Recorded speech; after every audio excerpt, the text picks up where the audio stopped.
All right, we're all set now. What's up, everybody? Again, this is a small series of episodes. We're going to talk about the three main points that helped me get to a +1 handicap. I'm actually a plus 0 point something. I always say +1 because I got to a scratch level, but whatever. I got to a scratch level in less than 10 years. I know that sounds like a lot, but it's not. If you're new to golf, I mean, that's a pretty good goal that I had in my life, and I was able to get it so fast. And there's mainly 3 points that helped me get there that I want to share with you guys. That especially helped me from 8-7 to low. But I wish I knew them before. One of them seems pretty easy, but it was kind of the key, which we're going to go through now. The second one is the one I'm obsessed with, that I've been talking about it for so long. And now a lot of people I see that are getting into it as well. And it has a lot of to do with the mental part that gets to this kind of part as well. And the third one is some kind of shots that you guys need to have that really helped me a lot, where you might need a simulator, but not the expensive one, even a small one. But I'm going to tell you exactly the shots that got me like that, like 10 strokes away, just like that. And I'm honest, I'm not saying bullshit, not clickbait. That's what I think. So let's go straight into this one. I hope you guys like these kind of episodes, guys. There's going to be kind of a podcast, and then I'm going to show you stuff. So I want to go quick. Without further ado, let's go straight into the exercise that I loved. I'm going to show you my putter. I'm obsessed with putters. That's my collection right there. I have like 20 something putters. Not too many, but I really love putters. For the sake of just having them, I'm just going to show you real quick the Tulum one that I have. This is the Tulum design, that beside the beautiful green color, which is my favorite, it has shape to me. I think it's called the Le Mans, but it's just, and the green shaft and the green grip. I mean, that's just so beautiful. This thing rolls the ball like no one else. Design Le Mans, this is the Le Mans. I think Oigard has it. Like a lot of good players are using it on tour. And I'm going to show you the exercise. Really changed my perspective on putting. Let's go through it. You do not need one of these. Even though it's one of the best things I've ever had, and one of the things I would never regret buying, the Putt View is one of the best ever. But you can easily do it on the course, like on your practice range, or on an indoor, whatever mat you have. Because the thing I can't stop obsessing about, and I can't help by telling my friends, they ask me all the time, like, how did you get so good? How do you putt so well? Because it was always one of my strengths, because mentally I was always there on putting. It's this.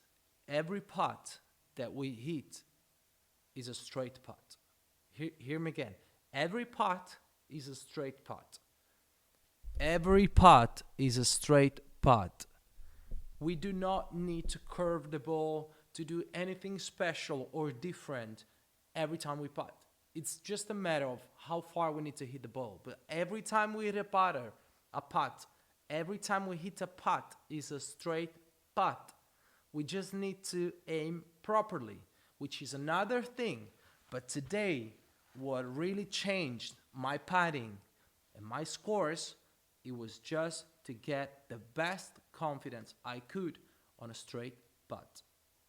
I'm not practicing from 3-footer. I'm not practicing from 1 foot. I'm telling you what I did, what got me in the last year and a half from 8 handicap to +1 is this exercise right here. The part of the game that really changed my game, which was divided in 3, 1/3 is this part right here. And probably weights a little bit more than 1/3. So basically, what I would do, I will get my 110 balls that I have all around here. I will bring them all together.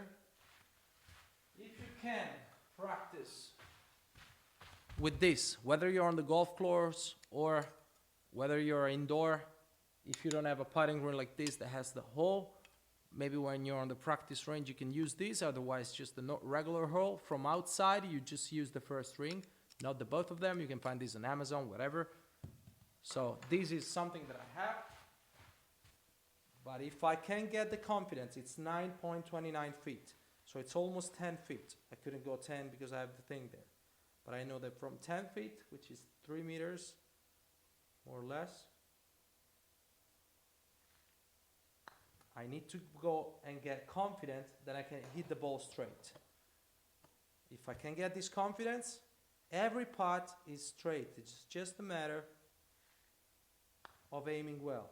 But this tells you a lot about your putting. Now I made 2 in a row. I was able to get to 74 in a row. But there's days where I can get 2 in a row.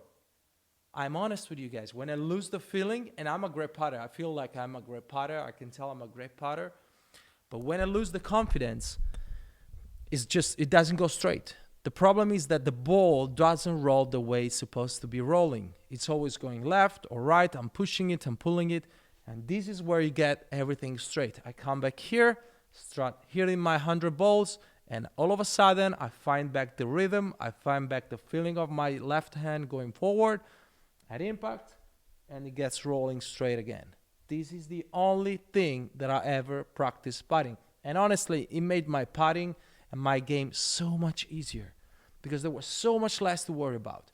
Putt view has a lot of good exercises, which I used a lot in the past. I'm using it a little bit less now, but it's always good during the winter time where it helps you get the distance. You need to put putts always closer to you, but never passing the previous ball. So that's very good as well. Uphill putts, downhill putts, left to right to left. That's amazing. But first of all, your ball needs to roll straight because every putt is a straight putt. Once we decide where to aim, that's our straight putt. We aim there and we hit the ball straight. If we know to hit the ball straight and we have that confidence, so much easier. That's my main goal and my main suggestion, guys. Get one of those chalk lines if you need, if you don't have the line like this, because this helps me a lot. Sometimes I erase this line and I just put a little something, maybe just like this thing. Get the feeling of hitting to a aiming point, which can be a little piece of grass, whatever it is. So I get used to the fact that I don't have a line. But again, use a chalkboard if you can, a chalk line if you can. Just get used to the fact. I would go back, I would go behind, I would use my putter to see if that's straight. I would trust the fact that this is on the straight line, even though it feels weird when I'm on top of it, because it always feels a little bit left to me. You just look at that, visualize.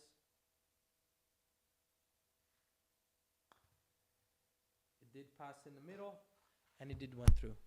That's everything I needed. I just needed this part to go in to show you guys. No, but that's it for real.